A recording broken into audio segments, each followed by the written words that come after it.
Oh yeah, Black Sun and the Hizzle for shizzle. We got an excellent show here today. We got MD joining us for the Arena Abroad. What's going on, MD? Peace, peace, peace. What's going on to the chat? What's going on to the fam? And yeah, let's get it in with these articles. All right, let's get it in, man. So let me see. I want to start with oh hell, let's start with god dang let's start with Sudan, man. Let me I know you're driving, so you probably can't see the thing, but I'm gonna blow it up as much as I can. It's on 200 now. Let me know. Um, okay, the latest status on foreign states, Sudan evacuation efforts. Let me scroll down. Khartoum. Yeah, I don't see nothing on the screen. Oh, hold on. My bad. Damn, I be keep forgetting to share screen, bro.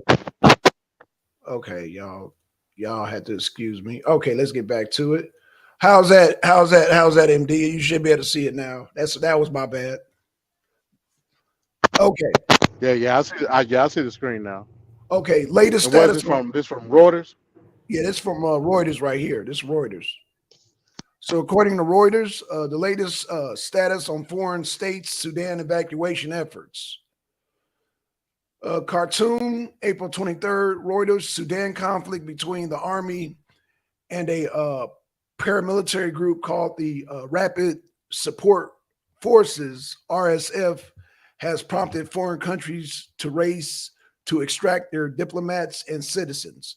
Several countries evacuated nationals by air, while some went via Port Sudan on the Red Sea, about 800 kilometers, 500 miles by road from the Khartoum. This is a status. Oh, these are okay. This is the status of some evacuations.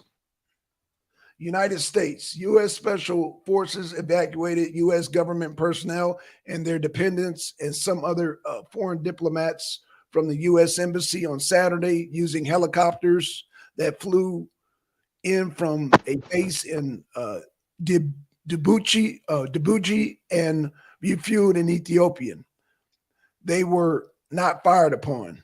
The United States was positioning naval assets to assist their Americans leaving Sudan, but no major U.S. evacuation of private citizens was underway as fighting continues. Whoa, you hear that? Oh, shit.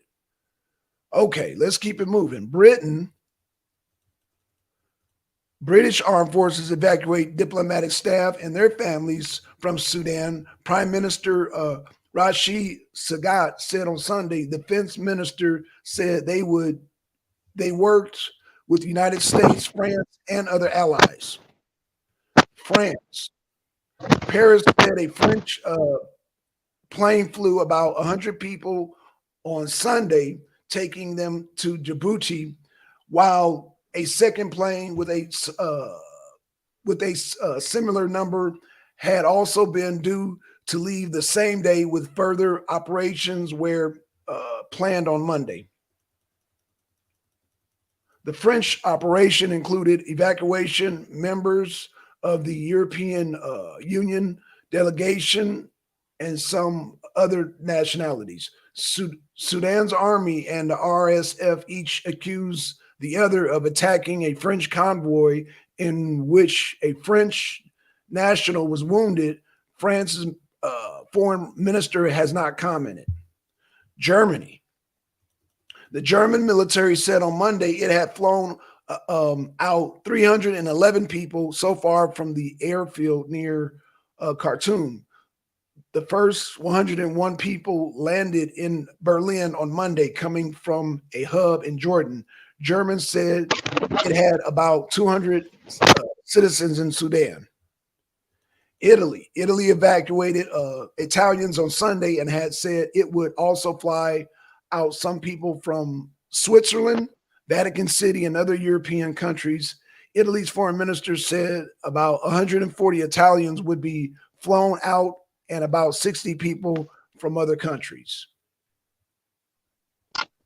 Egypt said it had evacuated 436 of its nationals out of about 10,000 in neighboring Sudan. It said one of its diplomats had been wounded by gunfire without giving details. About 800 Sudanese and 100 foreigners had passed through the Egyptian border with Sudan. Two Egyptian security forces said on Monday as Egypt loosens restrictions on those allowed in. Saudi Arabia and Gulf Arab states. Saudi Arabia on Saturday took about 91 Saudis and about 66 people from their country out from Port Saudi by naval ship and Jeddah across the Red Sea.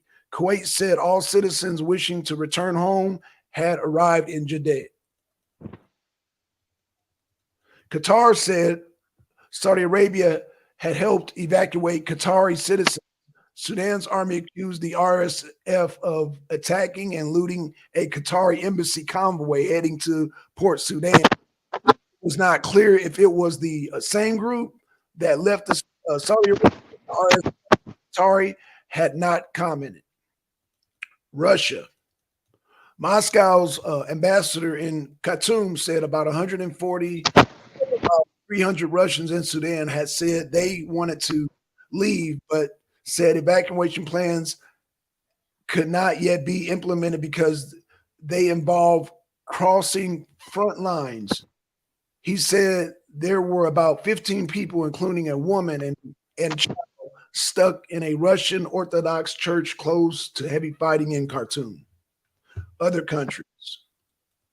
Sweden said on Monday its embassy staff, their families, and other Swedes had been evacuated to Djibouti. It said military planes and personnel would help evacuate nationals as long as the security situation allowed. Jordan said the 4 planes carrying 340 people, including in the residents of Palestinian areas, Iraq, Syria, and Germany, had left the Sudan. Libya's embassy in Khartoum said 83 Libyans, including diplomats and their families, students, and airline and bank employees, had reached Port Sudan on the Sudan for onward travel home. Spain said a plane landed near Madrid, bringing 72 people, including 34 Spaniards and 11 nationals of other states. It said some citizens wished to stay in Sudan or were leaving by other routes. Madrid previously said there were 60 Spaniards living in Sudan.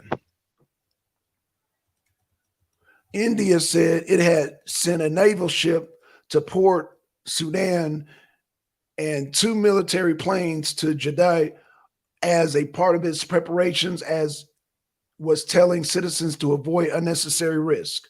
Tunisia said it would start evacuating citizens on Monday from Khartoum. Lebanon said it was working to evacuate 51 citizens from Port Sudan. South Korea said on Friday it was sending a military aircraft to evacuate its 25 citizens in Sudan. Japan said its military aircraft evacuated Japanese nationals and their families, flying out 45 people. Canada said it was suspending operations in Sudan and had extracted its diplomats. Ghana and Kenya said they were working to help their nationals get out. Nigeria said had asked for a safe corridor to evacuate 5,500 nationals, mostly student. Norway and Ireland each said they were involved in efforts to evacuate citizens. The Netherlands said about 60 Dutch citizens were evacuated on the Dutch military plane and on flights arranged by the other countries. It said the other nationalities also left on the Dutch plane. Belgium said 8 Belgians had been evacuated so far, about 30 people remaining in the country. And Denmark said 15 Danish citizens had been evacuated and said another 6 citizens had turned down an offer to be flown out. Hungary said 18 Hungarians been evacuated, while 6 more were on the route to safety. Switzerland said its embassy staff and their families had been evacuated.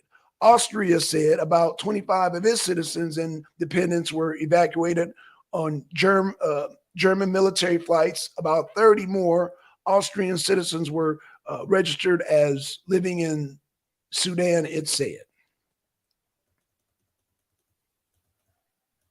And looks like that's the end of the article. So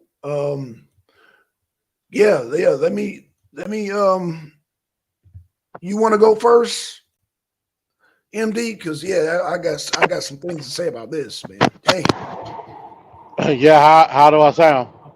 you sound good. You sound really good. Okay, all right. So this article was basically, in summary, talking about the evacuation efforts in a lot of the major countries and bringing them back. The one thing, the one thing that stood out with me, of course, is the Russia one. That was kind of like, damn, you know what I mean? Like they gonna be steadfast until they know it's a clear path, I guess, to be Right. evacuated. I'm assuming. But I guess on the outside looking in, it's like they like, look, you over there, you know what I mean? It really ain't nothing we can do. You know what I mean? Interesting. Interesting. Well, let me say this. So it looks like a prelude to a civil war to me. There was actually another article that said that, but I thought it was be more important just to see the type of countries and because I mean we got people here on YouTube that talk about Pan Africanism and movement in Africa. So yeah, I mean when a situation like this, because a lot of times Africa don't be stable. Especially, and I don't want to sound biased, but I mean, Sudan is it is a theocratic military dictatorship at the end of the day, and you got a split amongst the military factions, and so in this situation, yeah, you got countries trying to get up out of there. So and it's interesting you said that about Russia because they complained about Biden not doing enough for the American citizens, the private citizens. I don't know if you caught that part. Yeah, Biden, man, he's yeah. Right, right. So yeah, you caught the Yeah, Russia yeah. part. It's So funny. Go ahead. yeah, and I was gonna say, there's also been reports that there's still some American citizens that's over there that's stranded. Right. Now I don't know what the efforts are. Of course, we know what the efforts are as far as embassy staff. That's a given. But Right. when it comes to actual citizens that are over there via business or whatever, you know what I mean? Like, Yeah. it's there has been reports that a lot of American citizens in Sudan are essentially stranded. Right. You know what I mean? So Yeah. there's that, and I'm it's safe to assume that it's other nationalities of people that's stranded over there too. You know what I mean? Well, yeah. I I mean, don't think based I don't on think it's just the U.S. Yeah, it's based off of the logistics of trying to get them out. You know what I mean? right because it looked like I mean when they had the U.S., it looked like some small numbers. Well, it said none of the. It was said, of course, the diplomats are getting up out of there, but but they say yeah, the private citizens, they were having trouble getting them out of there, man. But I mean, in all fairness, yeah, a lot of those countries, when you look at like 100 and 300, them are small numbers, man. Them are small numbers for an evacuation. The largest evacuation, I believe, was Germany, if I'm not mistaken. I had to go back, but don't quote me on it. But I think it was either Belgium or Germany that had like three. No, that was Nigeria. Never mind, that was Nigeria. Nigeria actually had the largest exodus of people getting up out of there. But I guess they're not taking planes; they're taking the land route. I'm assuming. Yeah, I mean, it ain't nothing but a couple of countries over. You know what I mean? Right, Like, right, right. like in order for Nigeria to get back home, what you would have to go, what Congo is the bulk of the trip. You know what I mean? Right. Yeah, that's true. Yeah, yeah, yeah. in Central Africa. So I mean, yeah, I could see where. I mean, hell, I wouldn't do it. You know what I'm saying? I wouldn't be traveling, that far. Right. But And I'm not assuming at least I'm on a plane. that because you're talking about pirates and shit. Because I know we ain't talked about Yeah, pirates. yeah. I'm not going through Congo. No. That's just me. That's just me personally. Right. Right. You Right. know what I mean? Yeah. Yeah. Yeah. Because they still They got got pirates to go over there. through Chad. Yeah, they got to go through Chad, Yep. Congo Yep. before they even hit West Africa. You know Right. what I So mean? let's. So Yeah, but you got to look at it too. So it's either deal with the war conflict or deal with the pirates. So it's like it's damned if you do, damned if you don't. MD. I'm dealing with a plane up out of there. That's what I'm dealing with. Gotcha, gotcha. Okay, fair enough, fair enough. I can't. Hey, I can't. Yeah, I'm with you on that. I'm in agreement. I ain't gonna argue against that, bro. Yeah, give me a plane up out of there. But I'm just saying though. Well, since you put it like that, but I would have to get up out of there either way. But I see what you're saying. I mean, yeah, plane is definitely a first choice. But so you saying if no plane, then you would be stuck, or what's going on? I mean, I guess we would have to take that risk of going the long haul. You know what I mean? Right. I'm Okay. not I saying I got you. wouldn't leave. I'm just saying I would like to have a plane, please. No, I'm sure they all want a Yeah. plane, empty. I'm sure they all want a plane, man. But I mean, you got to get it where you can get it, man. You know what I'm saying? These Yeah, I little, feel you. I feel you. but okay. Well, shoot, man. I mean, hopefully, well, I mean, when people travel to these countries, man, hopefully they don't ever get caught up in that situation. Because as y'all see, man, every country is scrambling to get up out of there, and the numbers they getting up out of there are not that large in numbers. You're talking about 100 people, man. One. I mean, hell, that's a common. That's a Delta flight right there. 100 people. That's one Delta flight. Right. Hell, Yeah, 100 that's people. actually like that's like a hell damn near like an express flight. You know what I mean? Right, right. Yeah, Just yeah. 100 That's folks. real I mean, talk. hell, yeah, 757 will fit what around 200 something people. You know Uh, what I mean? So yep. That's true. That's true. Yeah, yeah. And that's filling every seat, right? I'm assuming. yeah, pretty much, yeah. Okay, okay. Cool, cool. But like I said, how many we don't know. Like I said, Austria and Germany got them folks up out of there with military ships. You know what I mean? Right, they did. Yeah, Like yeah, like I can only assume they were like military cargo type airships. yeah, yeah. So yeah, I mean they got them up out of there like that. And that's ultimately a good thing because the Sudanese forces know not to touch now one of them ships. That's a good point. That's a You good know what point. I mean? Well, they said none of the planes were fired upon, so I guess they're respecting, the people, the nationals of different countries to allow them to leave because I like I said, Yeah, they they would be fools. They would be fools to fire on one of those ships. yeah, they would be. So the best thing for these countries to do is come in under the auspices of the governments that they are representing to get these people up out of here. Right, right, We right. heard about the French. We heard about the French getting their people out. Yeah, yeah. Um, they got fired on trying to get to the plane. You know what I mean? Yeah. And a person was wounded that way. Yo, man, what's up with that? I they don't know who's who. You know what I mean? Like I can only assume that the transportation that they were using in order to get to wherever they were, I guess they were using Khartoum airspace Right, right. with, but they don't know the transportation being used to get to Khartoum airport. How are they supposed to know? Right, right. That's what I'm saying. I think it should have been more of a it should have been more of an effort to be self-identified from extraction all the way to leaving. You know what I mean? Right, right, right. But because pretty much that's what Austria and Germany did. Yeah, that's true. That's true. Well, damn. All right. Well, we gonna keep y'all abreast on this situation, man. Like I said, I'm predicting civil war, and obviously these different nations they're predicting it too. That's why they're trying to get up out of there the best way they can, quick in a Well, hurry. you say prediction. It's pretty much already that. Okay, so it's official then. You saying it's official? Why wouldn't it be?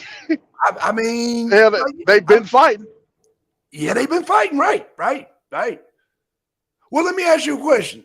At what point do you get to be declared officially a civil war? I mean, you know, I didn't. That's why I didn't want to overstep my bounds. But yeah, it clearly is a civil war. I mean, I don't. Once you start fighting each other, I mean, Okay, I okay, don't know.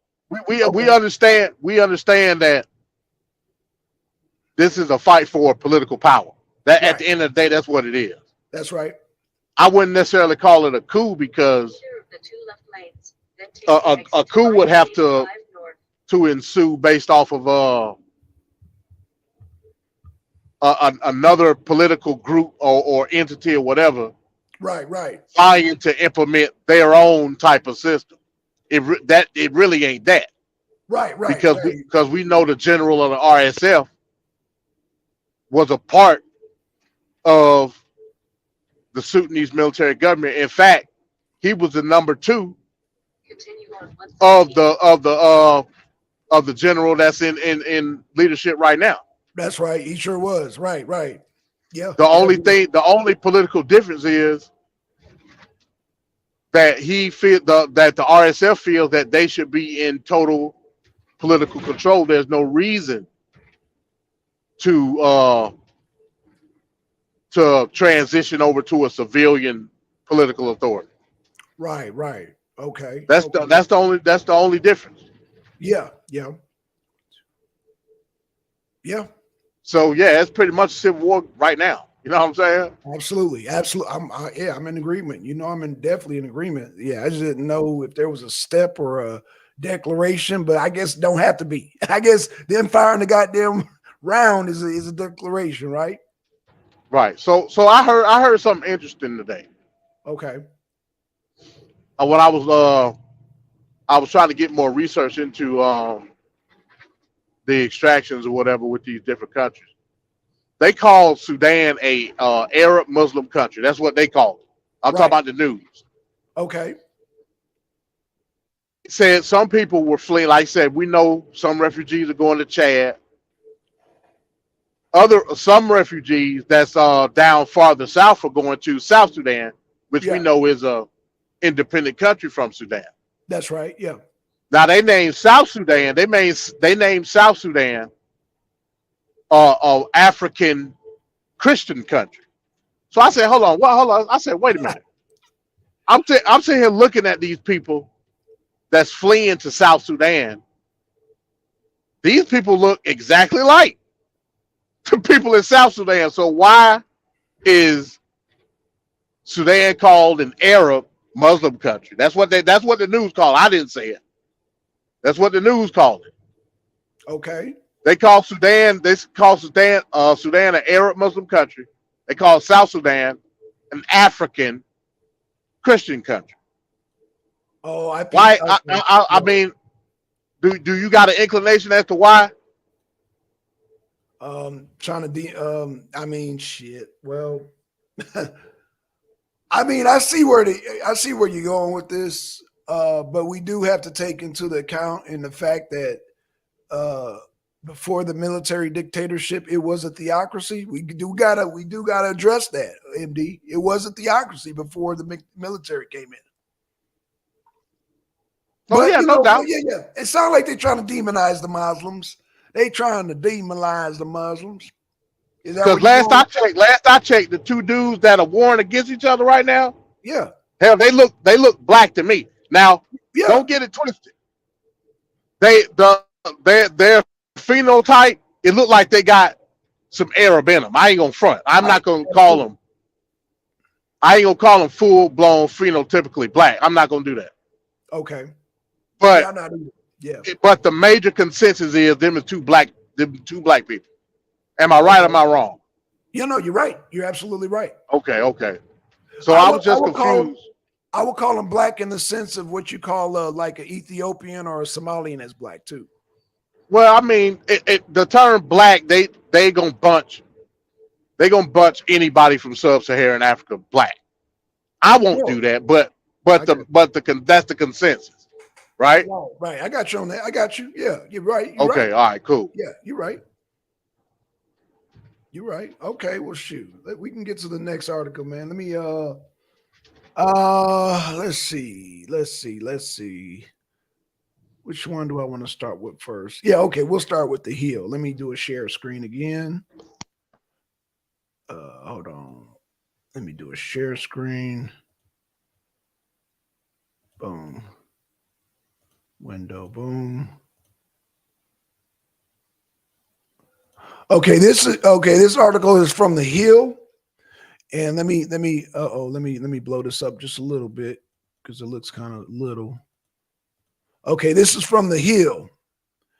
And this article is entitled "The War is Not Yet Over, but Ukraine has already lost." Let me scroll down. This is from the Hill. The war is not over yet, but the outcome is already clear. Ukraine has lost. It pains me to say this, of course. Ukraine has fought a just war against an unjust, even barbaric aggressor, and the country has fought well indeed. Not only have the Ukrainians put up a better defensive fight than was generally expected in the run up to the war, but they have taken the fight to the enemy, even pushing the Russians back several fronts. But Ukraine has lost the war, nevertheless. They have lost. Why do I say this? Because at the end of hold on. Shoot, y'all. This damn ad. Oh, geez, come on. I'm sorry, these pop-up ads. Y'all excuse me. Y'all please excuse this. Okay, so let's go back. Okay, it pains me to say this. Of course, Ukraine has fought a just war against an unjust, even barbaric aggressor, and the country has fought well indeed. Not only have the Ukrainians put up a better defense fight than was generally expected in the run-up to the war, but they have taken the fight to the enemies, even pushing the Russians back on several fronts. But Ukraine has lost the war nonetheless.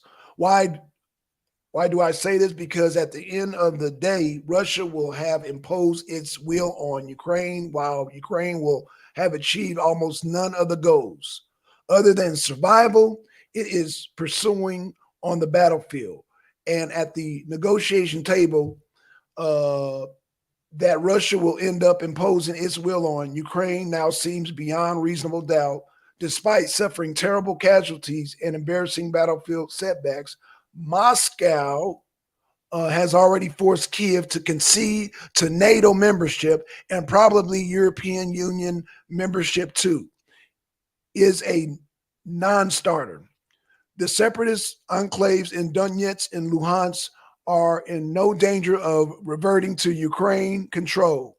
And the only question in the south of the country is how much territory will be added to the Crimean lands prior from Kiev's control in 2014. Ukraine, on the other hand, will likely achieve almost none of its goals.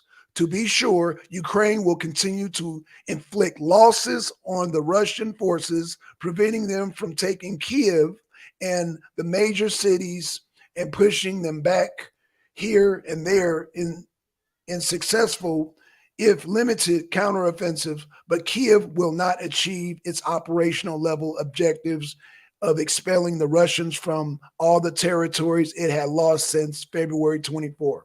It will not win a decisive battlefield victory that will vanquish once and all the Russian invaders. Let me scroll down. Mounting a spirited and capable defense is one thing. Launching a major operational offensive is another. Ukraine has demonstrated that it can do the former, but there is no indication that it can launch and sustain the type of major combined arms offensive required to drive the Russians out of those parts of occupied Ukraine that Moscow is really committed to holding.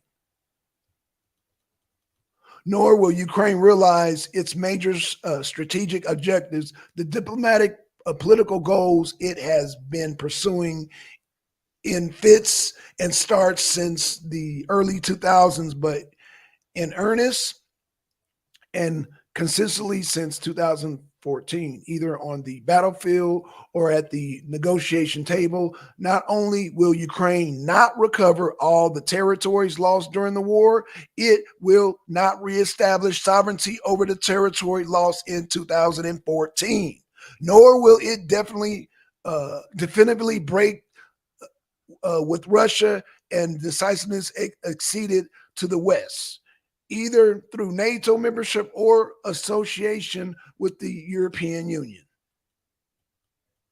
None of this is going to happen. Russia is not willing to concede any of this, and as how already been amply demonstrated, Moscow gets a vote on Ukraine's future. NATO leaders are not interested in this happening, fearing that if Russia, President Vladimir Putin, faces decisive defeat, that is, the realization of Ukraine's main strategy goal, he might play the nuclear card in a final desperate bid to stave off disaster both from him and his country. And Ukraine president has already conceded that some of the form of neutrality is likely to be his country's future, conceding one of Kiev's main strategic objectives. To be sure, this doesn't mean that the fighting will stop tomorrow, getting to an inevitable outcome, which, to reiterate, will be a strategic defeat for Kiev and a partial and victory for Russia. Will take some time and much additional bloodshed, yet it is in the nature of such conflicts. However, that once a mutually hurting stalemate sets in, both sides will be forced to make difficult concessions. First, in the service of agreeing a ceasefire, and later, perhaps much later, in the service of more permanent negotiations. But such a stalemate is already in sight, even if at the moment both sides continue to cling to the delusion that just one more push and victory will be theirs. The fighting will eventually end or at least return to pre-war levels. The hard part to swallow is that between now and then, many more people will die. Additionally, destruction will be wrought upon the land and lives of the people of Ukraine. More war crimes will be perpetuated, and much more suffering inflicted and endured. And all for naught. Perpetuating the fight will yield few, if any, gains for either side. It may be the inescapable logic of such conflicts that they end in this way, pointlessly dragging in the pursuit of victory, but at the inevitable expense of innocent people. But it is a bitter pill, one that is very hard to swallow. But here's the truly bitter truth. In broad brush strokes, at least, the most likely post-war settlement is pretty much the same as settlement that was on the offer before the bloodletting began in earnest on February 24th. While Putin was the one who pulled the trigger that fateful day, and thus bears full moral responsibility for all that has been happened since. There are many others who could have made different choices in the run up to the war. Different choices could have resulted in a pre war settlement that would have been almost indistinguishable from the most likely post war settlement, minus only the untold death and destruction visited Ukraine these past weeks and months. In that sense, and only in the limited sense, there's plenty of blame to go around. It's perhaps best left to history and definitely sort out its precisely who made the decisions that led us needlessly down the historical path to war. And maybe it's always the case that belligerents must batter themselves senselessly before they come to their senses. But one thing is already crystal clear: while the war is not yet over, Ukraine has lost. Grasping that, we must first bring the fighting quickly to an end, then we must mourn the dead, and finally, we must get on with the task of rebuilding the country that Vladimir Putin has destroyed. And yep, that's the end of the article. So, Yeah, that's crazy. yeah, that is crazy. Okay, so all right, so damn, I don't know what happened, but in any event, so let's try to summarize like what's happening with what as far as the whole situation with Ukraine and Russia, right? Sorry So we can pretty much. for a minute. Sorry about that. Yeah, I'm back. I'm back. Yeah, Oh, man. you good? You good? So all right, so let's summarize some things. So Let's do it. this article is saying this article is saying yeah, pretty much it's over for Ukraine. All right, all right. Let's put it to let's put it like this. Would it be safe to say that a lot of the battles that the Ukrainian forces that have been fighting with Russia, i.e., the Donbass region, Bakhmut, Yeah. what's the other one? Where they were Luhansk, fighting before Crimea. well, that's done. That's the. I'm talking about the Donbass in general. Oh, Luhansk and Donetsk and Luhansk. Well, that's the Donbass region. I'm putting that all together. Okay, okay. So Donbass, then we got Bakhmut. What was the battle before Bakhmut? Kherson. Kherson, yeah. Kherson. I'm sorry. It's pretty much all of those battles, especially Kherson and Bakhmut. We've said before, battle of attrition. Ukraine can sustain themselves longer than Russia can. Would that be a correct assumption? That'd be correct. Yes, you're absolutely 100% Okay. correct. Based off of what this article pretty much said, it's gonna come to a time where Ukraine is gonna have to solidify themselves back out of all these different territories and solidify themselves around places like Kyiv and Ursa and like northern Ukraine and stuff like that. Right. Can we assume that? Yeah. I would say so. Oh, okay. Not only that, because there's a stronghold. I mean, Russia has they planted their feet, so and they can't. They don't have right. Yeah, right. And based off what the article just said, they believe that Ukraine will be able to hold ground in these major cities like Kyiv, right? Well, yeah, but I mean, well, you know what? But they will only be able to do that if they pull their forces out of other places. Okay, I gotta ask you a question, MD. You think the war will be provoked to where they will push up to Kiev? Well, I was getting to that. Okay, my bad. Go ahead, bro. I'm okay. No, I was getting to that. So, would you assume? No, I'm asking you. Would you assume that in order to solidify these other major cities in mostly northern Ukraine, that they will have to pull out of these other battlefields like Kherson and Bakhmut, right? With Yeah, can is that a correct assumption? Is what I'm asking. that is a correct assumption. Yeah. Okay, all right. With that being said, inevitably, because they're not gonna let Kyiv go, like, No. but they're not gonna want to continue to fight either. Can we also assume that at some point in time, Ukraine gonna have to say, "Oh, okay, look, we willing to form some type of armistice to get this settled." Keep left to Candler Road, then keep right. I would assume so, MD. I would definitely assume so. Okay, all right, cool. So with all that being said, and again, I'm basing this off the article because the article said you can forget about Crimea. That's done. You're not getting it back. You know what I mean? Okay.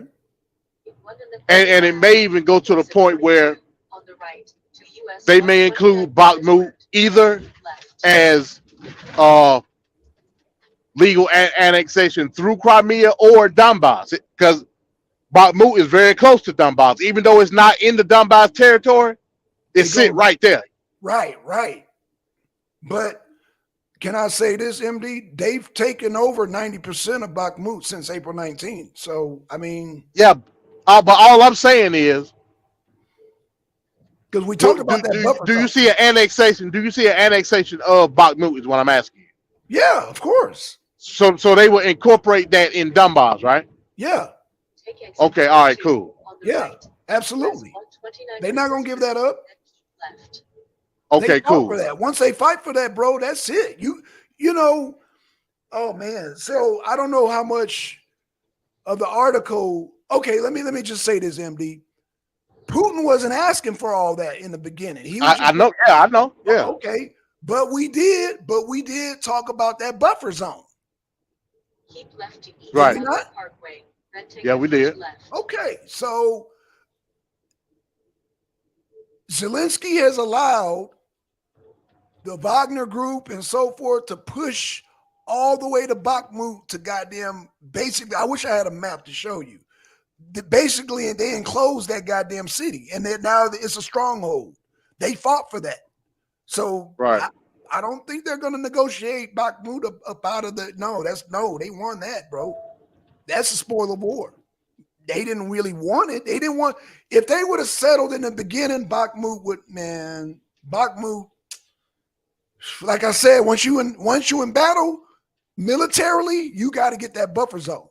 So not only do we take this territory, we want that buffer zone too. 24 on the right. And we're keeping Right. that buffer zone. 69 west, then keep left. So you Right. get, So okay.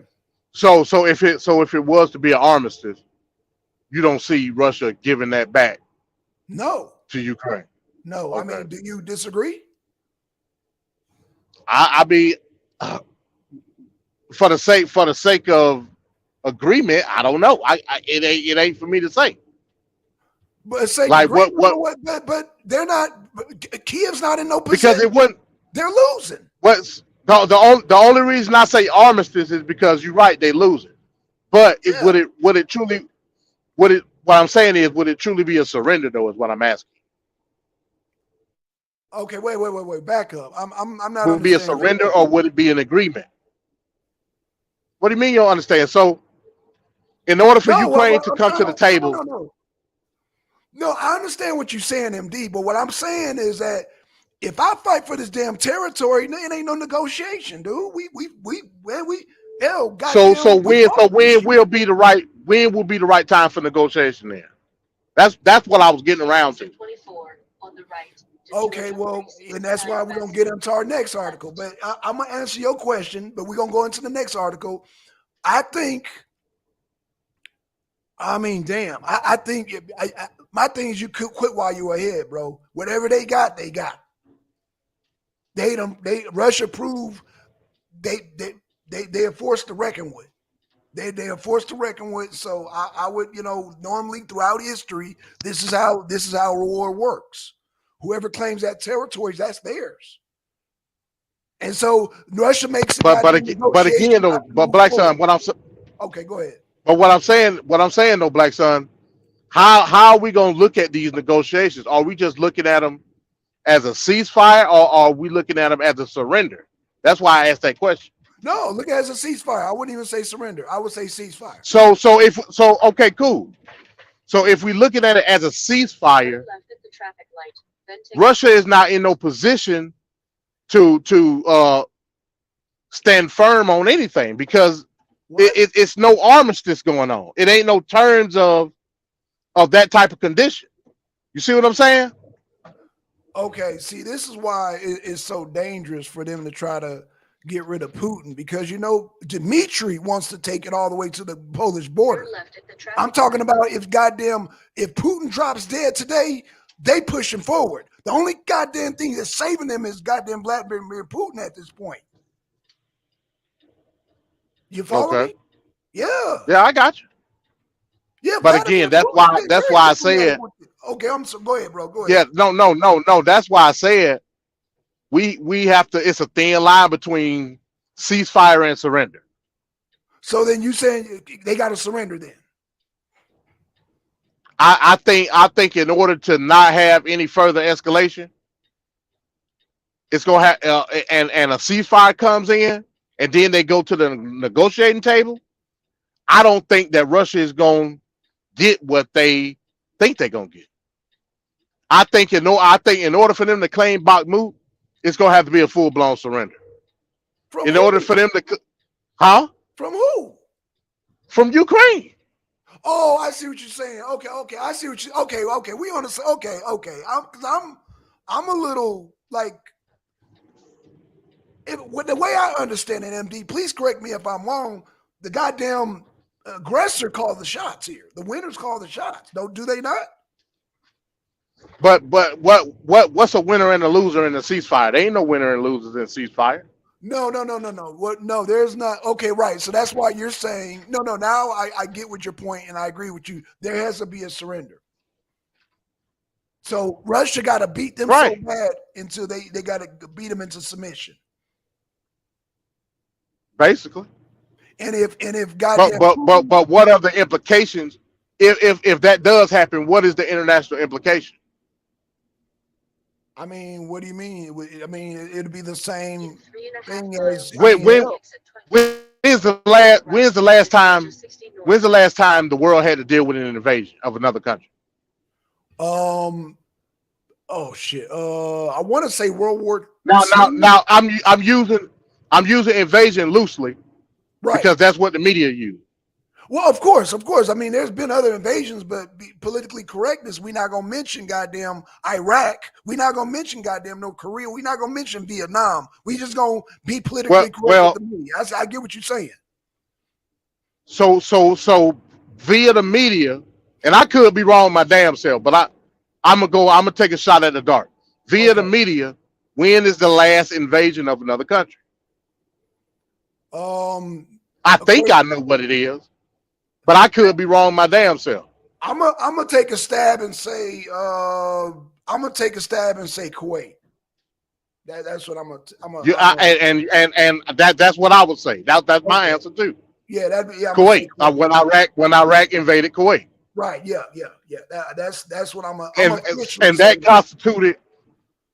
Okay, and that started Desert Storm, right? Yeah, that's right. Yeah, 92. Yeah. Okay, so we got to so at that point, if Ukraine surrendered, I would believe that would be the spark for the rest of the nations to go, okay, like, you invaded another country, we declaring war. You know what I'm saying? Back that up. Oh, you got to rewind that and say that again, please. You invaded another country, we're declaring war. In 1 3/4 miles. Okay, I'm confused, bro. You lost. What are you confused about? Okay, at what point? I mean, they've already they said that when Putin invaded, when they said, oh, he invaded the Donbass. So do you see other troops? Do you see other troops no, I don't. But what's overtly going into Ukraine from other countries? Not overtly, subvertly, yes. But Well, I ain't gonna deal with the covert part. facts. Okay, yeah, that's fine. That's cool. That's cool. I got you. I got you, bro. For the sake of that, I'll give you that. Keep You're left right. at You're right. Butler Parkway, You're right. then take the first left. Oh, okay. I believe that's just me. Like I said, that's me putting my tinfoil hat on. Okay. Turn Okay. left at Fair the enough, traffic bro. light. Fair enough. Fair enough. Fair enough. You know, I got to give a little pushback. But yeah, we can. Yeah, no, it's all good, man. Yeah, we can move on. Like I said, there isn't any. So when we talk about invasion, I don't believe the invasion is initiated until the other country submits to that invasion.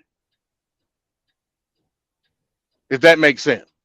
So let me ask this a bit before we move on. So you consider the Donbass that situation, correct?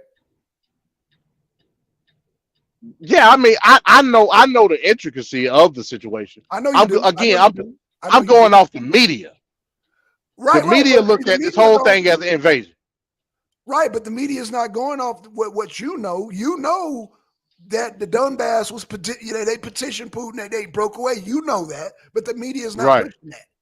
They're not pushing that. The media is pushing invasion, is what I'm telling you. They've been pushing invasion from day one. You're right. Yeah, they've been pushing So invasion. I think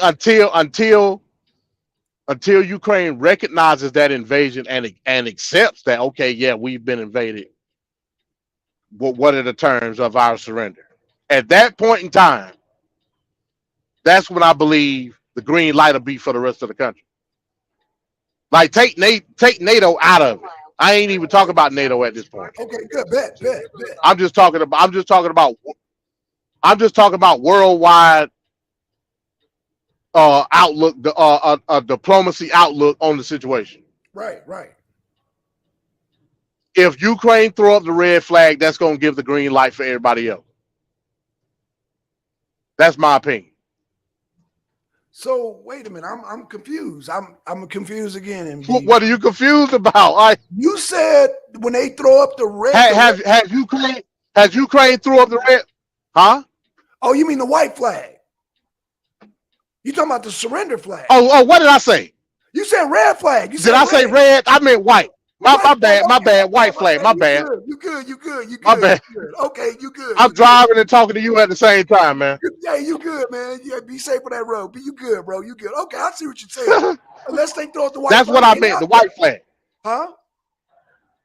Yeah, that's what I meant, the white flag. Okay, you good, bro. You good. Yeah, okay, I'm in agreement with you. Yeah, because you said red flag, I was a little confused, but okay, you saying white flag. They basically gonna have to throw up the white flag and say we surrender. I agree. There's not this article. That's why I wish I had this other article, but they said, I'm not gonna even mention it. No, let me just mention it. I ain't got the article, but they said if he surrenders, Zelensky, they're gonna kill him. I've heard that. I've heard that several times. I've heard that more than once. I've heard that on several occasions from several different sources. I will bring the sources next week and prove what I'm saying, because they say he don't. That's why he don't want to surrender, because they talking about they're gonna kill him and his family if he surrenders. Who is they? Assad's the goddamn the Ukrainian special forces. Okay, so they're talking about the people behind the generals, the whatever force that is behind backing goddamn basically the Ukrainian forces that's putting the battery in goddamn Zelensky back. Okay, gotcha. All right, gotcha. Because apparently, and again, I'll bring some articles, because I think this is what I think. This is just my opinion. I'm gonna give my 2 cents. I believe his generals. I believe his goddamn minister of information. I believe they gave him the wrong information, bro. I believe they tell him that he was winning, and I believe, I believe that. So they put a battery in his back. Basically. Okay. Turn left on Southwest Industrial Boulevard. If not, he would have never sent them people in Bakhmut, man. Bakhmut, they didn't have a chance in Bakhmut. Yeah. What do they call Bakhmut? A meat grinder? The meat grinder. In 1/4 mile. Yeah. Well, and they're saying in that meat grinder, for every one Russian killed, there's 7 Ukrainians killed. Yeah. And not only that, they've captured supplies. So whatever tanks were sent to goddamn Kiev and ended up in Bakhmut, the Russians have captured that shit. Their air Right. defense is totally gone. Bakhmut is 90% occupied, dude. Their feet is planted in that. It's planted, MD. Turn left on Georgia Well, Avenue. there you have it, man. I mean, yeah, we go to the next article, man. Like I said, Okay. we can talk about this forever. You're right. You're right. So that's why I'm glad we did. This is actually perfect for the next article because I'm a share screen. We can get right into the next article. I'm glad you said that. I'm glad you said that. So here's the next article. Boom. Next article. Let's do this. Okay, so this article is by Breitbart, and let me blow it up a little bit. And the article, let me blow it up to 175. Okay, this is Breitbart. China says Zelensky wants Beijing to play important role in Russian war. Oh, let me get rid of this. I'm sorry. Okay. All right, y'all. China foreign minister and state media portrayed dictator Xi Jinping phone call with Ukrainian President Vladimir Zelensky on Wednesday as a sweeping diplomatic triumph, with Zelensky practically begging Beijing to take a leading role in negotiations to end the Russian invasion. Chinese foreign minister spokeswoman Mao Ning said on Thursday that Xi offered reassurance that China still values its strategic partnership with Ukraine, a top trading partner and client of China's Belt and Road Initiative, BRI. Even though China close friends in Moscow are attempting to erase Ukraine from the map. Xi still refuses to condemn the Russian invasion, but according to Mao, he gave Zelensky a long-winded rundown of the complicated bureaucratic mechanisms China would construct to facilitate peace negotiations. President Xi pointed out that the Ukraine crisis is evolving in complex ways with major impacts on the international landscape. On the Ukraine crisis, China always stands on the side of peace. Its core stance is to facilitate peace for peace. Let me blow this up just a little bit. Okay, there we go. President Xi noted his proposals for 4 point about what must be done. Four things the international community must do together, and three observations. On the basis, China released its position on the political settlement of Ukraine crisis. China did not create the Ukraine crisis, nor is it a party to the crisis.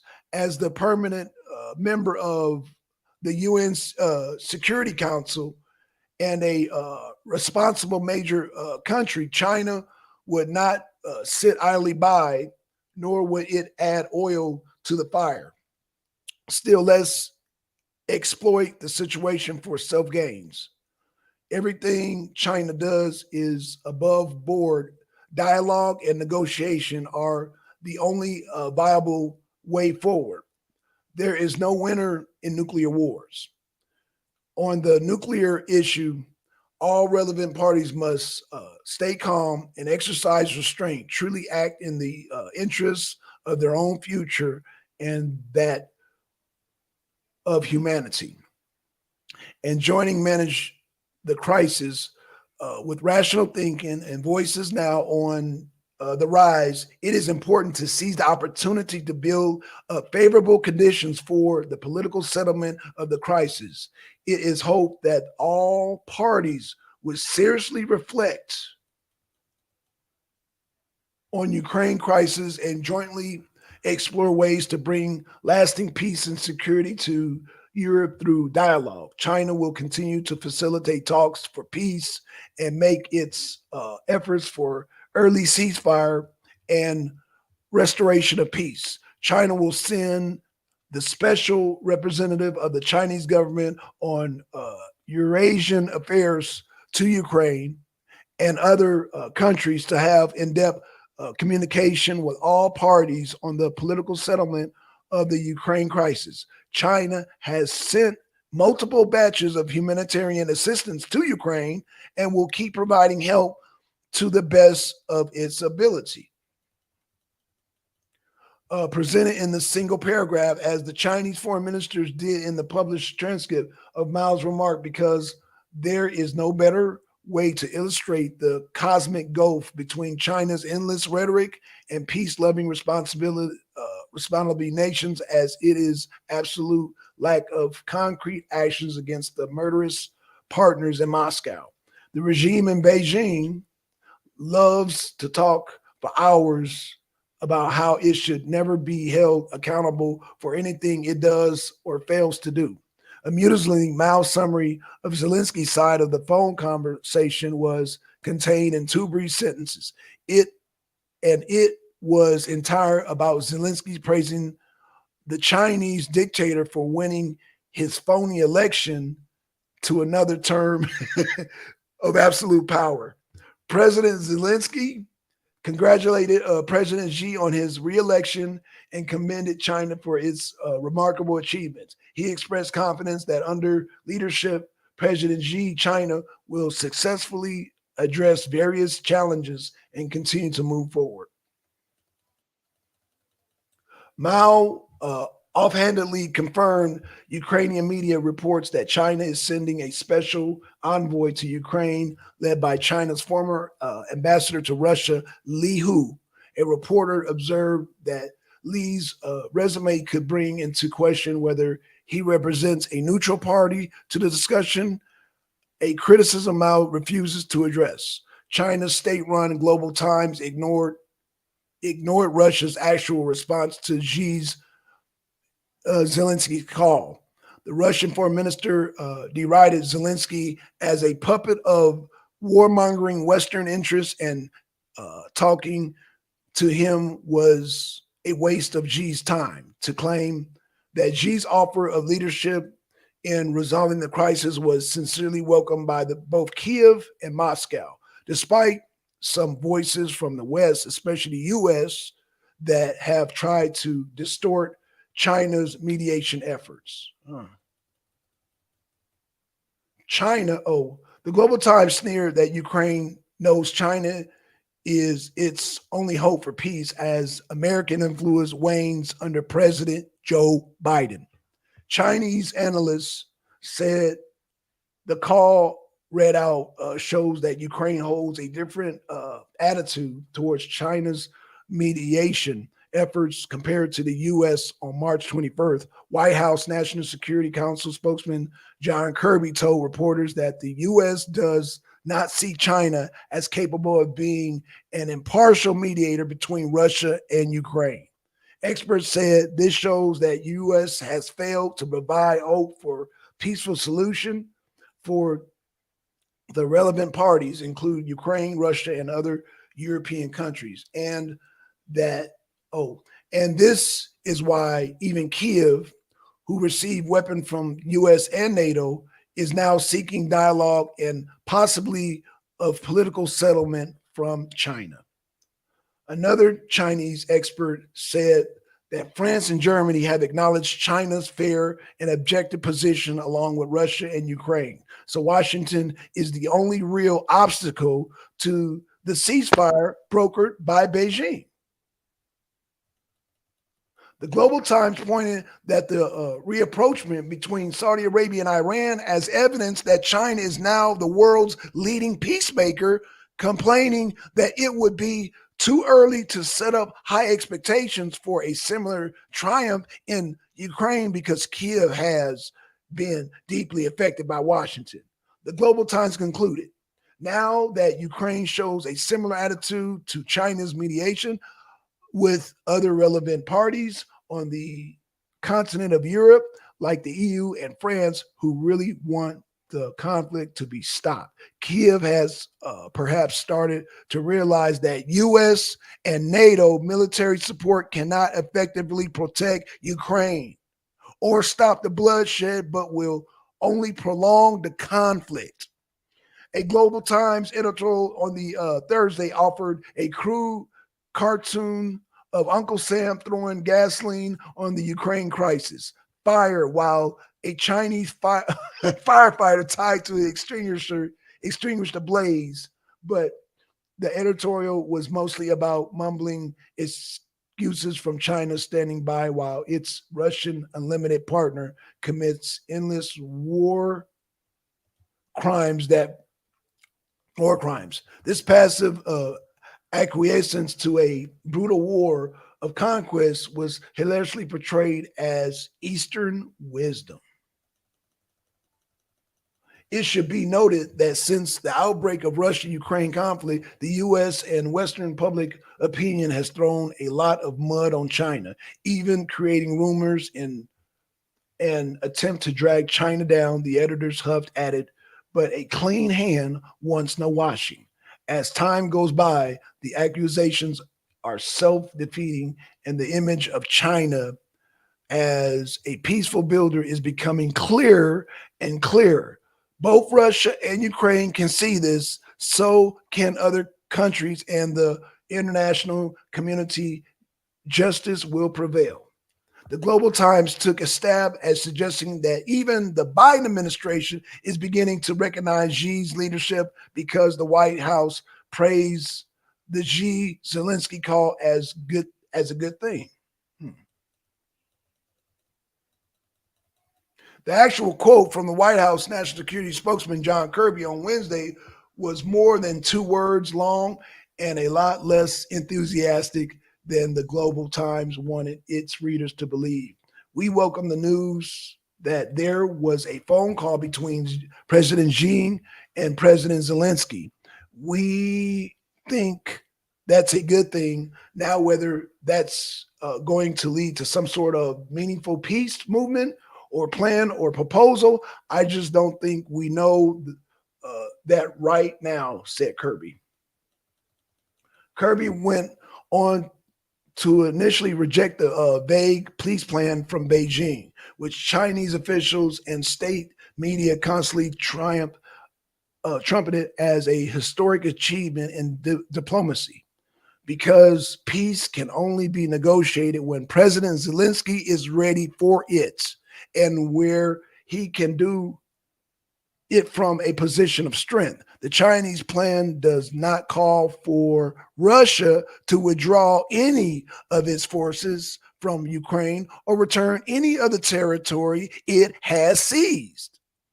Canada Globe and Mail on the Thursday was among the observers through the Xi's phone call, was actually quite menacing towards Zelensky. A gangsterish ultimatum that offered the Ukrainian leader a choice between meeting of all China's political and economical demands or wanting in despair of China begins actively supporting the Russian war effort. And finally accepting Mr. Zelensky's months-old invitation to talk, while Mr. Xi has been in regular contact with Russia's President Vladimir Putin, he hadn't spoken to Mr. Zelensky since before the start of the invasion of February 2022. The Chinese president also did so at the moment that could work in Moscow's favor. Ukrainian troops are in final stages and preparations for the counteroffensive they hope will lead to the liberation of parts of southern and eastern Ukraine that are currently under Russian occupation. Now that the counteroffensives will look to some like an aggressive move, as though Ukraine rebuff a chance to talk peace and instead choose to continue the war. That's nonsense. Of course, Ukrainian officials rightly point out that Russia can end the war at any moment simply by withdrawing its troops and ending its missile attacks on Ukrainian cities. But there are large parts of the globe, notably in the BRICS alliance countries, Brazil, Russia, India, China, and South Africa, where Moscow's narrative holds sway. The Globe and the Mail through Xi's include a small jab at Russia's President Vladimir Putin, calling Zelensky on April 26, which to be the anniversary of the 1986 nuclear disaster in Chernobyl.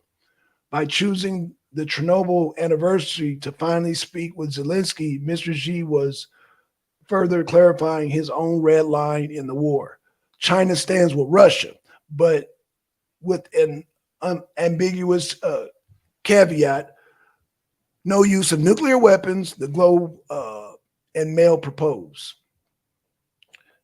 And that is it. Okay, so Hey, Breitbart a trip, man. I know they are. They are, bro. I Man. brought them up for entertainment purposes, as you know. You know. Yeah, Breitbart was a fool on that one. Yeah, they were. So yeah, but it's true. They did.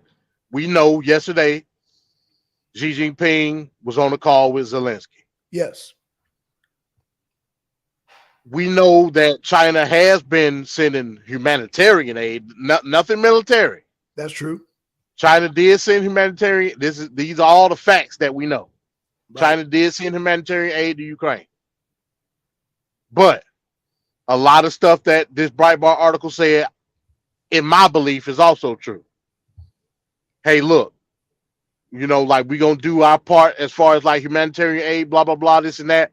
Right. But hey, get down and lay down. It's almost as if they were trying to imply Zelensky was talking to Xi Jinping like, hey man, like get your man, like Russia over here tripping. You know what I mean? That's pretty much what it sounded like. It does, right. You know what I mean? And Xi Jinping was like, hey, I can't do. Yeah, so yeah, Xi Jinping act like, hey man, I can't do anything about it, man. Hey, I'm just here to give you aid.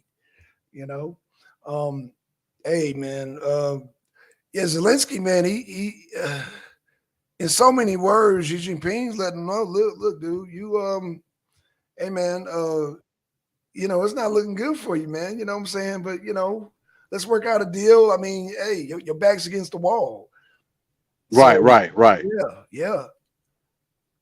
So it goes back to the narrative that we was talking about earlier. Is this going to look like a ceasefire or is it going to look like a surrender? Let me ask you something, Andy. Go ahead. Is Xi Jinping trying to coerce him into a damn surrender? Now, don't get it twisted. I think Xi Jinping wants this shit to end. I don't think he cares. I don't think he care how it ends. He just wanted to end. You know what I'm saying? Yeah, I know what you're saying. I agree. I mean, diplomatically, Xi Jinping wanted to end peacefully. Right. That's the whole point of him sending humanitarian. Like he a cunning dude. Like that's the whole point of him sending humanitarian aid. Businessman. Yeah, he want to make himself look good, despite what happened. You know what I mean? He already looks good. He brought Saudi Arabia and Iran together. That's historical, bro. Right. That's making your boy Biden look bad. Yeah, Xi Jinping know what he's doing. You know what I'm saying? Absolutely. He wanted to end the best case scenario is it end in a ceasefire. Worst case scenario, it end in a surrender.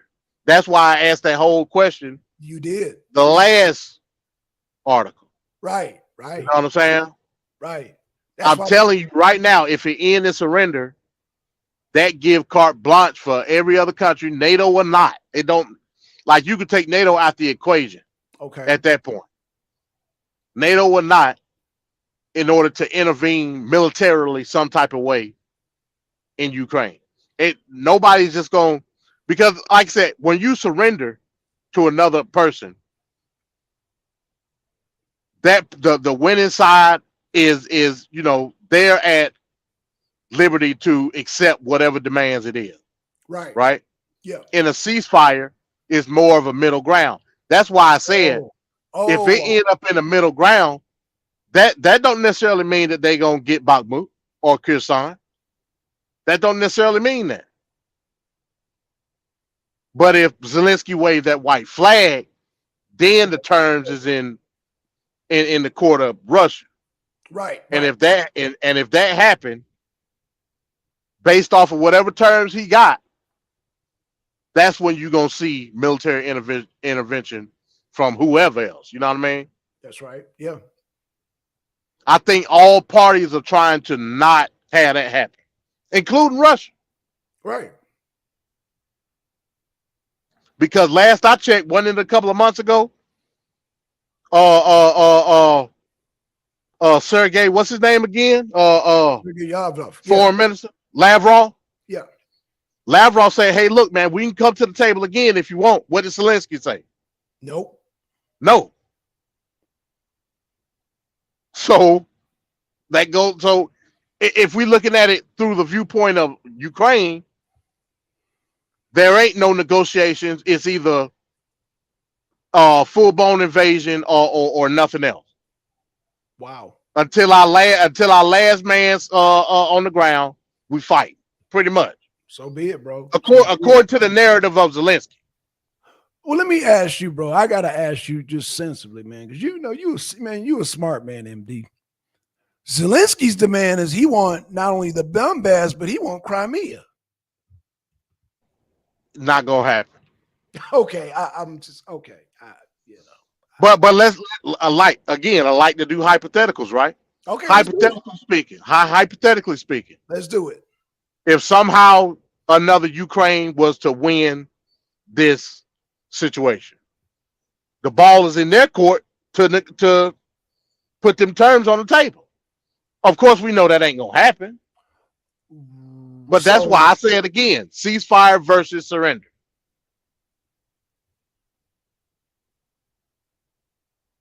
Well, then now that begs the question: what situation justifies a ceasefire as opposed to a surrender?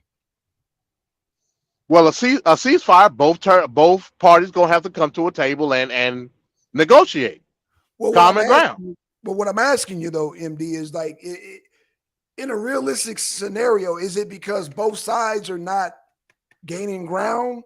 Both sides are like it's a stalemate. Is that why there's usually a ceasefire? Where was it a stalemate when Lavrov said let's come to the table? It wasn't no stalemate then. No. It's all about diplomacy at the end of the day. Right. It's all about diplomacy. Right. If the rhetoric is right, the rhetoric should have been Lavrov should have went to Zelensky. Hey, look, all we trying to do is liberate these people over here in this Donbass region, which your people have been killing. Right. Because they are entitled to their Russian heritage, are they not? Yes, they are. You feel like they're not entitled to their Russian heritage, and you've been killing them with impunity. We're over here to liberate those people. Right. We'll get the hell on if you recognize the sovereignty of the Donbass. Do you agree to terms? Yes or no? Right. If Zelensky say, okay, fine, whatever, I agree to terms, Russia will take their ass back over the line. And that'll be that. Would it not? Not in Crimea. Well, Crimea a whole different thing. I ain't even talking about. Zelensky wants Crimea. That's what I'm trying to tell you. Well, I get the fighting rate is on then, I guess. Which I guess so then. Because it ain't happening. Well, tell Victoria Nuland that, because apparently she delusional as fuck. We understand the monetary implications of Crimea. What went through Crimea? That pipeline went through the Black Sea. Break it down, MD. The Black Sea is controlled by the government of Crimea, which was at that time, pre-2014, in the control of Ukraine. Russia was paying Ukraine billions of dollars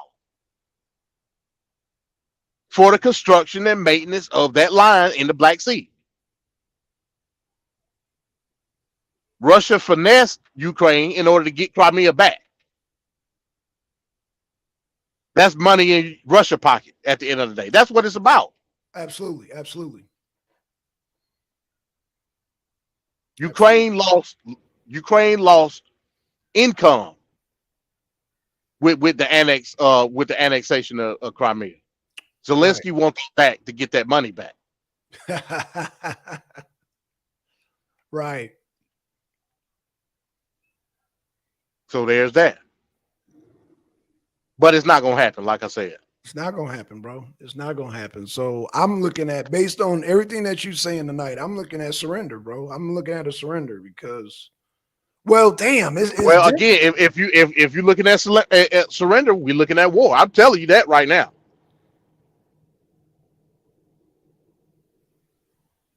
Because if Ukraine surrender, you could throw diplomacy out the window.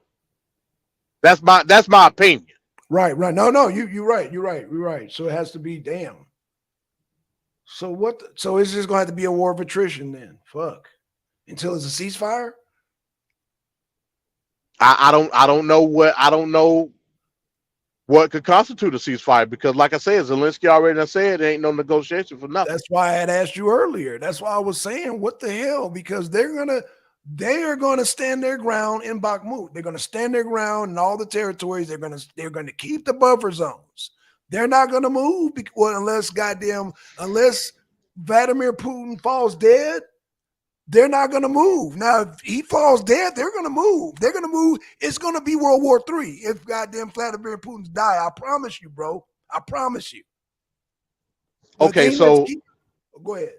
No, I was going to say real quick. So this article, and I've seen it in other places as well, with other sources, Ukraine is mounting a counteroffensive. We know that for a fact. Do I think it's going to be a shot in the dark? Yeah, I do.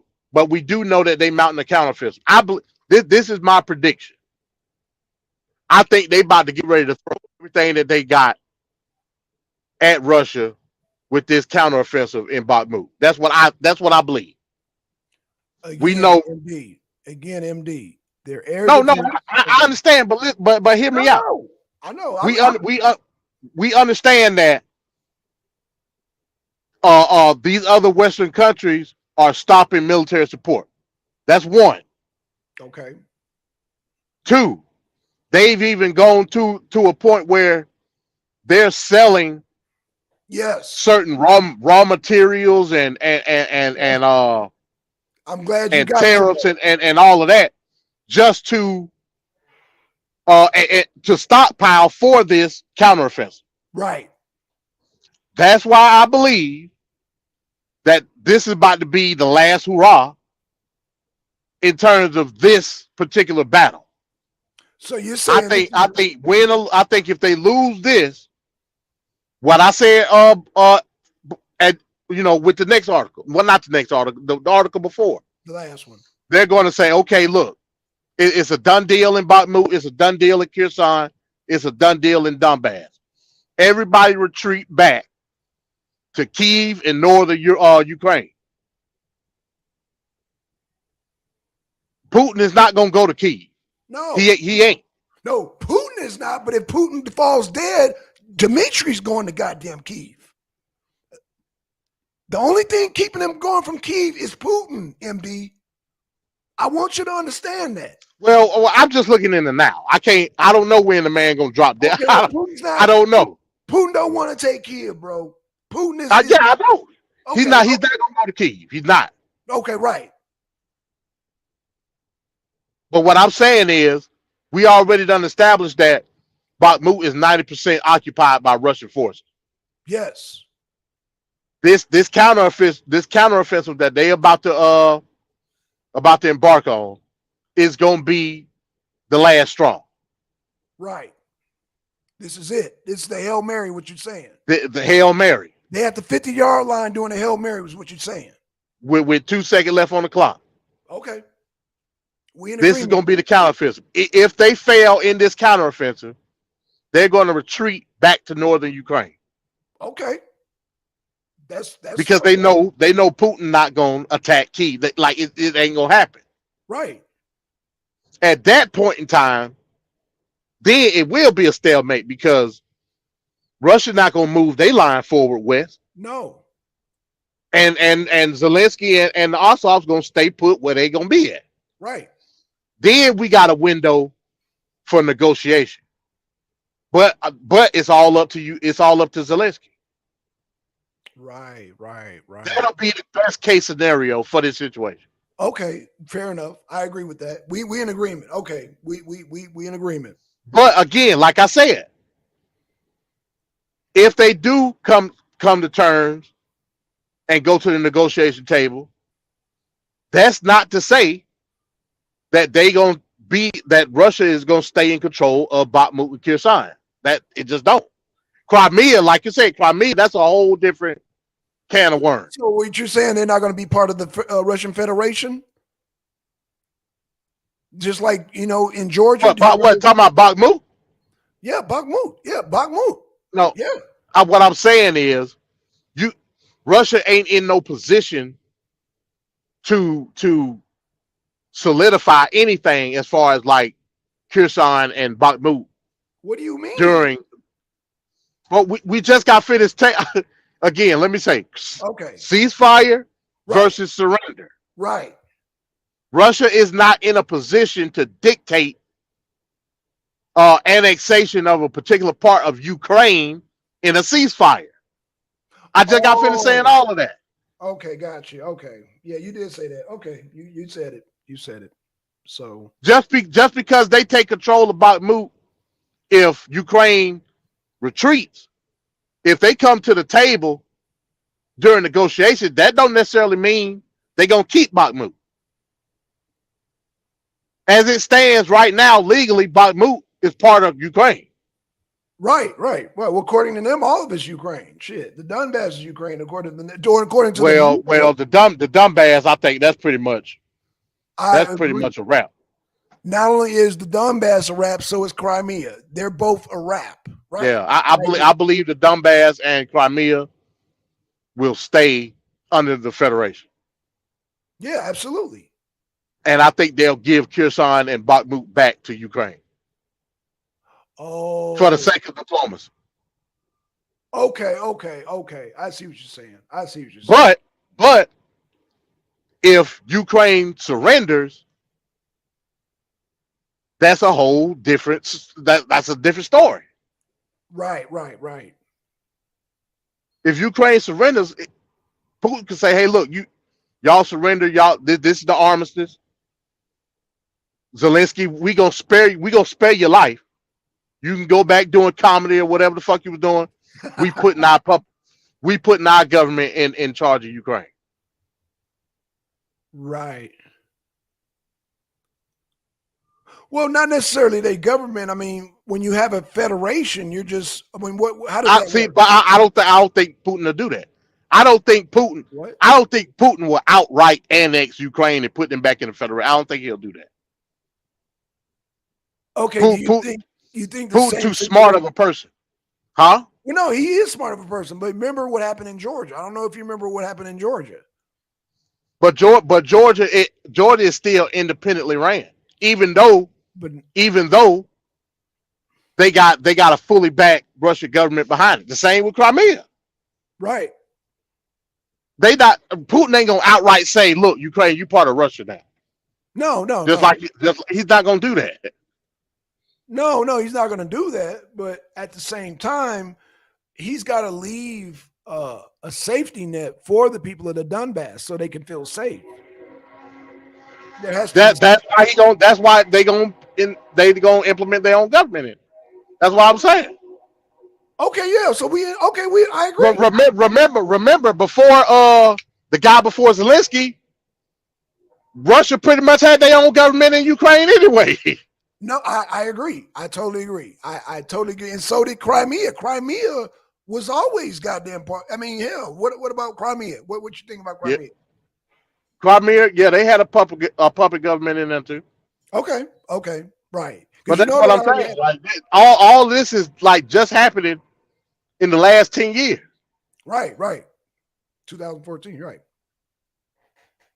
So you already knew, the military was already set up in Crimea even before 2014. You are aware of that, are you correct? What do you mean the military was already? What are you talking about? The military was already, they already had Russian bases in Crimea before all this went down. That's why when the shit went down, they just did their damn referendum, and the military was Well, we already been knew that. Hell, they was having a bridge. They were having a bridge constructed between Crimea and Russia. Like, right. that's a given. We already know that. Well, everybody don't know that, MD. Everybody don't know that. The media don't put it out there like that. Yeah, they had a bridge. Russia had a bridge built going over the Black Sea straight to Crimea. Right. And The pipeline was constructed in the Black Sea. Thank you. Like, yeah, that's a given. Like, all right, so we already in agreement. Ain't going. I mean, of course, Notorious Newland's fat ass ain't gonna agree, but we already in agreement. Crimea's gone, right? We agree with that. pretty much, yeah. Okay. They're not gonna get Crimea back unless it's some type of military strike. Oh, Essentially, if Ukraine want Crimea, they're gonna have to like invade Crimea. shit. You know what I'm saying? Pretty much. Shit. No, they gonna have But to. they not getting it back bureaucratically, if that's what you ask. No. I'm just saying. Period. Yeah, I feel. Victoria Nuland talking about invading Crimea, striking Crimea. Like, yo, the Biden administration is off the chain, bro. They are, bro, Biden, yeah, man. Trump 2024, bro. Trump, man, he talking some sense, man. Man, I mean, Biden, man. I mean, like I said, that whole Iran, Saudi Arabia thing, that's a black eye, brother. That's a black eye. Right. The goddamn article just read that. We just read that. MD. Yeah, I feel you. Is that not a black eye? I mean, the saga continues, man. Like I said, like. Wait. No, you ain't gonna get away with that, MD. No. What you mean? Is China bringing Iran and Saudi Arabia, the Shias and the goddamn Sunnis together, a black eye to the Biden administration? Yes or no?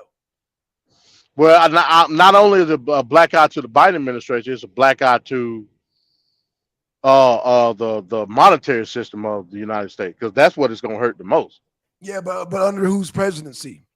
Well, Biden, of course. Oh, okay. So he'll be known as the one who goddamn jacked up the dollar. Pretty much. So basically what you're saying is Biden got a fucked up foreign policy going into 2024. Well, Democrats got a fucked up foreign policy. I mean, shit. Well, I don't know. Kennedy could come along and say, hey, I ain't with that. That ain't gonna happen, man. That's right, because there's no debate with the Democrats. Yeah. We're going to that. We're going to that next week on the arena this week. So basically, you know what? I ain't gonna spoil your show for Tuesday, but what you're saying is that the whole Democratic Party is down with the goddamn policy of Victoria Nuland wanting to goddamn strike goddamn Crimea. Yeah. Because she is part of the Biden administration, and the Democrats are bowing down to Biden. They're not debating Biden, so they're along with Biden's bullshit, is what you're telling me. Pretty much, bro. Pretty much. Hey, I don't mean to chuckle at you, bro. No, it's good, man. It's good. Like I said, a great segue, man. Because next week that's gonna be probably my featured article. The DNC not holding a presidential primary debate. Oh, this is perfect. They've been in the need to the Democratic agenda. So right. Because everything we talked about, Victoria Nuland is saying she wants to goddamn take out Crimea. I know you heard Victoria Nuland say that dumb shit. Yeah, I got you. And Anthony Blinken, the Biden administration, they think they can take Crimea. And Trump said, man, we need to stop that. Like, we need to stop sending money. It's a lost cause. In fact, Biden, it's a lost cause. So, hey. I'm gonna wait till you get back in. I'm gonna talk my shit. Goddamn. Yeah, talk my shit. See, oh yeah, I'm gonna talk shit about the goddamn ads a stream. I'm gonna talk that shit, y'all. Okay, y'all. He's yeah, so yeah, I'm you know, we're gonna deal, like I said, next Tuesday um on the arena this week because like he said, you know, the Democrats are not having a debate. So that means everybody in the Democratic Party is along with that foreign policy. They're along with goddamn us sending billions and trillions of dollars to Ukraine, knowing that, and the papers released, knowing that we cannot win that war. It's already been released. The documents, it's been shown, but we send the money. We know we can't win the war, but we're sending billions of dollars. We're sending billions of dollars over there. We keep continuing to send billions and billions of dollars to Ukraine, knowing we can't win the war, knowing we can never take Crimea ever, knowing we can never, ever take the Donbass ever, ever, never, ever, ever. Like it's gone forever. Luhansk, Donetsk, Crimea is done. It's over. It's part of the Russian Federation. And so maybe they can come to the table and have a discussion and get Bakhmut back, even though Ukraine got their asses handed to them in the Bakhmut region. Like I said, for every one Russian being killed, there's 7 Ukrainians being slaughtered for one Russian, and their airspace is completely knocked out. But we got Victoria Nuland talking about, you know, we want to put a strike on Crimea. Really? Seriously? Are you for real? Seriously, Anthony Blinken? Seriously, Victoria Nuland? Are you serious, Joe Biden? But I think, you know, I'm gonna give Biden. I'm gonna be fair to him. Y'all gonna be shocked, right? I think just like the people are lying to Zelensky, putting the batteries in back, I think Biden's whole administration is lying to him. I think they are lying to him. I think they're feeding him what he wants to hear. Like they are lying to the man. They're lying to him. And this is why y'all got to tune into the arena. Hey, y'all hit the like button. Hit the share button. Subscribes if you're not already subscribed, man. We are just starting. We are just starting, man. We are just starting this thing. We are going to goddamn hammer these fake stream medias. And don't wait until Trump starts running. Where y'all gonna come to? Y'all gonna come here and get y'all when we break down the policy? When we're going to break down policies, we're not breaking down the code of personality like the Democratic Party. We're going to break down policies. And in fact, what I'm going to do is I'm going to send invites on the show, and I'm going to invite people to counteract those policies, not personality, policies. That's what we're going to do, y'all. This is what we're going to do during that whole campaign. We're going to invite y'all to speak on it. I don't want to hear about, because Trump said, I don't want to hear the code of personality. I want to hear about the policy. Because that's what we're going to be talking about at the end of the day. So, yeah. With that being said, hey, y'all, we done did an hour and 39 minutes, man. Shout out to MD, man. MD, shout out to you. Shout out to Gynocracy. I think she did a show earlier. I'm gonna have to go back and listen to it. Shout out to you, Gynocracy. Shout out to Juju. Shout out to everybody listening, man. Everybody in the clouds listening. Y'all, hey, I want to see y'all hit that like button. Hit the like button, y'all. And yeah. Like I said, this show is totally voluntarily. Me and MD, we work, but we take time out to bring these articles and bring commentary for y'all, man. So shout out to the Arena family. With that being said, I believe I got to get a hold of Nature Mom. I believe we might be having a show with Nature Mom on Sunday. She's going through her study. So again, yeah. So with that being said, checking out. And yeah, man, y'all stay tuned. Like I said, I might do a pop-up show tomorrow. And we out. Peace, y'all.